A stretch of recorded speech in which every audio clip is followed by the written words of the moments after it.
បើមានរឿងកើតឡើងទោះបីជាព្រះអង្គការពារនាងក៏គ្មានប្រយោជន៍ដែរសម្ដេចម៉ែស្អប់បំផុតគឺអ្នកម្នាងណាដែលបង្កប់កំហុសក្នុងពិធីបុណ្យចម្រើនព្រះជន្មកាលពី10ឆ្នាំមុនមានអ្នកម្នាងម្នាក់ដោយសារតែធ្វើឲ្យកំពុកទឹកតែក្នុងពិធីបុណ្យថ្ងៃបន្ទាប់ក៏ត្រូវបានបញ្ជូនទៅវង្សត្រជាក់បាត់ទៅហើយព្រះនាងចោះបើសៀតាយីងនាងចេះអត់ធ្មត់វិញនោះនាងមិនចេះអត់ធ្មត់ទេ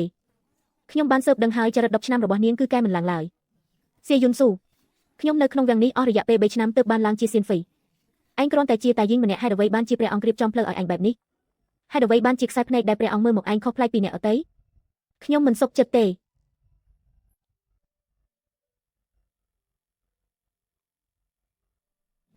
េម៉ែនីតិវិធីនៃពិធីបុណ្យចម្រើនព្រះជន្មកូនបានចម្លងរួចរាល់អស់ហើយម៉ែនៅលើមេឃសូមជួយមើលថែកូនផងកុំឲ្យកូនខ្មាស់គេនៅចំពោះមុខសម្ដេចម៉ែអីឆ្នាំដែលលោកស្រីសិនចាក់ចេញទៅខ្ញុំបានលុតជង្គង់នៅមុខក្តាររំឈូអស់រយៈពេលយ៉ាងយូរមិនមែនដោយសារតែគាត់ជាភរិយារបស់គ្រូខ្ញុំនោះទេប៉ុន្តែគឺដោយសារតែខ្ញុំបានសន្យាជាមួយគាត់ថានឹងមើលថែយើងឲ្យបានល្អ10ឆ្នាំហើយ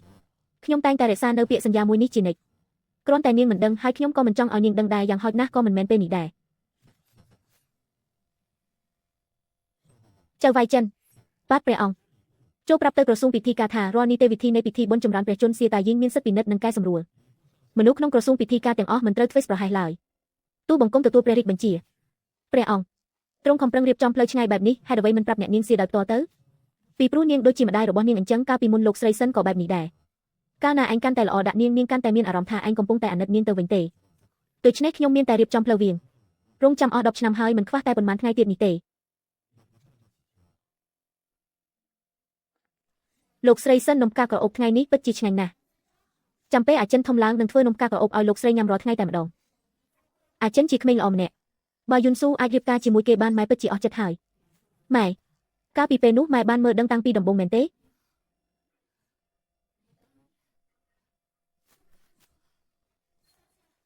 េអ្នកនាង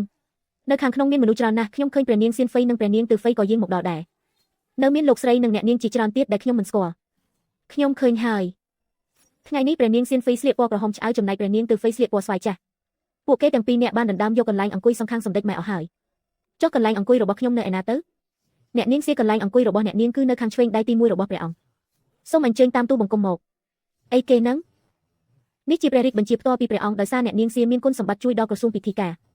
រទើបប្រទានកន្លែងអង្គុយពិសេសឲ្យនៅក្បែរព្រះកាយព្រះអង្គនៅថ្ងៃនេះលោកតាចៅវាយចិនប្រាប់ខ្ញុំតាមត្រង់មកតើមូរងចិនចង់ឲ្យខ្ញុំស្លាប់នៅទីនេះមែនទេនោះជាកន្លែងអង្គុយរបស់ព្រះមហេសីណាបើខ្ញុំអង្គុយនៅទីនោះមនុស្សពេញវាំងនឹងស៊ីសាច់ខ្ញុំទាំងរស់មិនខានអ្នកនាងសៀព្រះអង្គមានបន្ទូលថាបើអ្នកនាងមិនទៅគឺស្មើនឹងប្រឆាំងព្រះរាជបញ្ជាហើយការប្រឆាំងព្រះរាជបញ្ជាគឺត្រូវកាត់ក្បាលណាទៅក៏ទៅយ៉ាងច្រើន20ឆ្នាំក្រោយកើតមកជាអ្នកក្លាហានម្នាក់ទៀតប៉ុណ្ណោះព្រះអង្គម្នាក់នេះគឺជាក្រាបទូលសម្ដេចម៉ែនាងគឺជាកូនស្រីរបស់លោកគ្រូសៀយុនស៊ូម្ដាយរបស់នាងគឺជាអ្នកស្រីសិនរូវ៉ៃដែលធ្លាប់ធ្វើជាមន្ត្រីបម្រើព្រះអង្គកាលពីមុនកូនស្រីរបស់រូវ៉ៃមែនទេចូលមកចិត្តនេះមកឲ្យយើងមើលមុខឲ្យបានច្បាស់បន្តិចមើលខ្ញុំម្ចាស់សៀយុនស៊ូសូមក្រាបថ្វាយបង្គំសម្ដេចម៉ែសូមសម្ដេចម៉ែមានព្រះជន្មយឺនយូរនិងមានព្រះសុខភាពល្អប្របូរល្អណាស់ទម្រង់មុខនេះពិតជាដូចម្ដាយរបស់ឯងណាស់កាលនោះរូវ៉ៃបម្រើយើងអស់រយៈពេល3ឆ្នាំយើងស្រឡាញ់នាងបំផុតមិននឹកស្មានថាពេលវេលាកន្លងផុតទៅលឿនយ៉ាងនេះសោះក្រាបទូលសម្ដេចម៉ែម្ដាយរបស់ខ្ញុំម្ចាស់បានលាចាកលោកតាំងពីក្មេងមុនពេលគាត់លាចាកលោកគាត់តែងតែរំលឹកពីព្រះគុណរបស់សម្ដេចម៉ែជានិច្ចថ្ងៃនេះខ្ញុំម្ចាស់សូមក្រាបថ្វាយបង្គំជំនួសម្ដាយរបស់ខ្ញុំម្ចាស់ផងក្មេងល្អការបានចូលវាំងគឺជាវាសនាយើងក៏មិនអាចធ្វើបាបកូនស្រីរបស់ម្ចាស់បានដែរព្រះអង្គព្រះពោសម្ដេចម៉ែសៀតាយីងមានចរិតស្លូតបូតសុភាពរៀបសារហើយក៏ជាកូនស្រីរបស់ម្ចាស់យើងពេញចិត្តនាងណាស់ចូលប្រទានត្បូងពេជ្រមួយគូនិងគ្រឿងអលង្ការមាសមួយឈុតដល់នាងទៅសម្ដេចម៉ែរបស់ទាំងនេះមានតម្លៃពេកហើយខ្ញុំម្ចាស់មិនហ៊ានទទួលទេ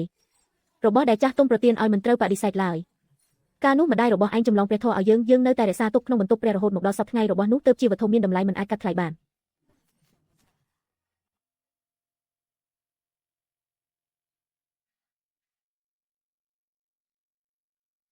តើនោះជាអ្នកណាហេតុអ្វីបានជាអង្គុយក្បែរព្រះអង្គបែបនេះឬថាជាសៀតាយីងដែលទើបតែចូលវាំងថ្មីជាកូនស្រីរបស់លោកគ្រូសៀគ្រាន់តែជាតាយីងសោះហ៊ានអង្គុយកន្លែងនោះផងមែនទេបងស្រីទៅហ្វេមើលទៅពួកយើងខំប្រឹងឥតប្រយោជន៍ហើយគេគ្រាន់តែជាតាយីងម្នាក់បែរជាមកអង្គុយលើក្បាលពួកយើងទៅវិញព្រះអង្គជាអ្នករៀបចំដោយផ្ទាល់តើពួកយើងអាចនិយាយអ្វីបានទៅប៉ុន្តែប្អូនស្រីកាលពីមុនឯងមិនមែននិយាយថាមានវិធីធ្វើឲ្យនាងខ្មាស់គេទេអីប្រញាប់ធ្វើអីល្ខោនល្អទើបតែចាប់ផ្ដើមតើ មូរងចិនចាំមើលចោះចាំចប់រឿងថ្ងៃនេះខ្ញុំនឹងដាក់ថ្នាំបញ្ចុះក្នុងបាយរបស់ទ្រង់ឲ្យរាជគ្រូមិនខាន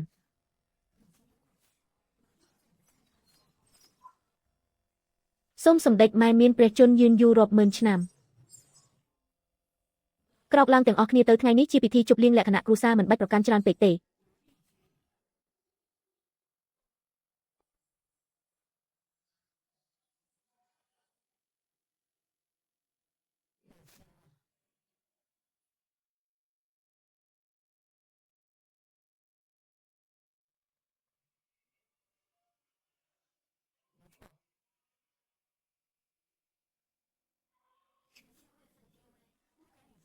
ពិតជាមានចិត្តណាស់ល្អណាស់ខ្ញុំម្ចាស់មានឋានៈទាបមិនហ៊ានប្រៀបធៀបជាមួយព្រះនាងដទៃឡើយកាលម្ដាយខ្ញុំម្ចាស់នៅរស់គាត់តែងតែចម្លងព្រះធម៌ថ្វាយសម្ដេចម៉ែថ្ងៃនេះខ្ញុំម្ចាស់សូមធ្វើតាមគំរំដាយចម្លងព្រះធម៌អាយុវែងថ្វាយសម្ដេចម៉ែដោយផ្ទាល់ដៃក្មេងម្នាក់នេះទោះបីជាអក្សរនៅខ្ចីបន្តិចមែនប៉ុន្តែក្នុងសំណេរនេះមានស្រមោលម្ដាយរបស់ឯងព្រោះវ័យប្រហែលជាបានបង្រៀនឯងច្រើនណាស់មែនទេក្រាបទូលសម្ដេចម៉ែកាលពីក្មេងខ្ញុំម្ចាស់ខ្ជិលច្រអូសណាស់អ្វីដែលម្ដាយបង្រៀនគឺចូលត្រចៀកឆ្វេងចេញត្រចៀកស្ដាំអស់ប៉ុន្មានឆ្នាំមកនេះខ្ញុំម្ចាស់តែងតែមានអារម្មណ៍ស្ដាយក្រោយជានិច្ចព្រះធម៌នេះខ្ញុំម្ចាស់ចំណាយពេលកន្លះខែដើម្បីចម្លងទោះអក្សរមិនស្អាតតែចេញពីចិត្តពិតប្រាកដសូមសម្ដេចម៉ែមានព្រះសុខភាពល្អនិងសេចក្តីសុខជានិច្ចក្មេងល្អយើងបានទទួលកាដូជាច្រើនក្នុងជីវិតនេះប៉ុន្តែកាដូរបស់ឯងធ្វើឲ្យយើងមានអារម្មណ៍កក់ក្ដៅបំផុតចូលស្ដាប់បញ្ជារបស់យើងសៀតាយីងមានចរិតល្អត្រូវចិត្តយើងណាស់ចាប់ពីថ្ងៃនេះទៅឲ្យឡើងឋានៈជាគុយរិនសម្ដេចម៉ែខ្ញុំម្ចាស់មិនសមនឹងទទួលបានឋានៈខ្ពស់បែបនេះទេយើងថាឯងសមគឺឯងសមហើយអង្គុយចុះទៅមិនបាច់លុតជង្គង់ចុះឡើងពេកទេម្ដាយរបស់ឯងកាលនៅជាមួយយើងក៏មិនសូវប្រកាន់វិន័យច្រើនបែបនេះដែរគេដឹងតាំងពីដំបូងមកម្លេះគេឲ្យខ្ញុំចម្លងនីតិវិធីនៃពិធីបុណ្យសូម្បីតែឲ្យខ្ញុំអង្គុយកន្លែងនេះថ្ងៃនេះគេបានកញ្ញាទុកជាមុនទាំងអស់គេដឹងច្បាស់ថាសម្ដេចម៉ែនឹងអាណិតស្រឡាញ់ខ្ញុំដោយសារតែនឹកដល់ម្ដាយរបស់ខ្ញុំគេដឹងច្បាស់ថាព្រះធម៌ដែលចម្លងដោយដៃនេះនឹងធ្វើឲ្យសម្ដេចម៉ែរំភើបចិត្តជាងកាដូមានតម្លៃទៅទៀតគេបានកញ្ញាគ្រប់យ៉ាងទាំងអស់បុរសម្នាក់នេះខំរៀបចំផ្លូវវាងយ៉ាងឆ្ងាយមើលទៅដូចជាកំពុងធ្វើបាបខ្ញុំប៉ុន្តែតាមពិតទៅគេកំពុងតែការពារខ្ញុំគ្រប់ជំហានតែម្ដងសូមអបអរសាទរអ្នកនាងសៀគុយរិនពីតាយីងឡើងមកជាគុយរិនតែមួយប៉ព្រិចភ្នែកព្រះនាងសៀនហ្វៃខ្ញុំម្ចាស់មិនមានបំណងប្រមាថឡើយរឿងថ្ងៃនេះឯងពិតជាមិនមានបំណងប្រមាថមែនឯងមិនបានធ្វើអ្វីសោះប៉ុន្តែឯងបែរជាទទួលបានគ្រប់យ៉ាងទៅវិញខ្ញុំនៅក្នុងវាំងនេះអស់រយៈពេល3ឆ្នាំខំប្រឹងញឹមខំប្រឹងធ្វើការងារគ្រប់យ៉ាងទើបបានឡើងមកដល់ឋានៈជាសៀនហ្វៃនេះចុះឯងវិញឯងទើបតែចូលវាំងបានប៉ុន្មានតែ1ខែប៉ុណ្ណោះសម្ដេចម៉ែជាអ្នកប្រទានឋានៈឲ្យឯងដោយផ្ទាល់មាត់ចំណែកព្រះអង្គជាអ្នករៀបចំផ្លូវឲ្យឯងដឹងទេថាថ្ងៃនេះខ្ញុំអង្គុយនៅទីនេះ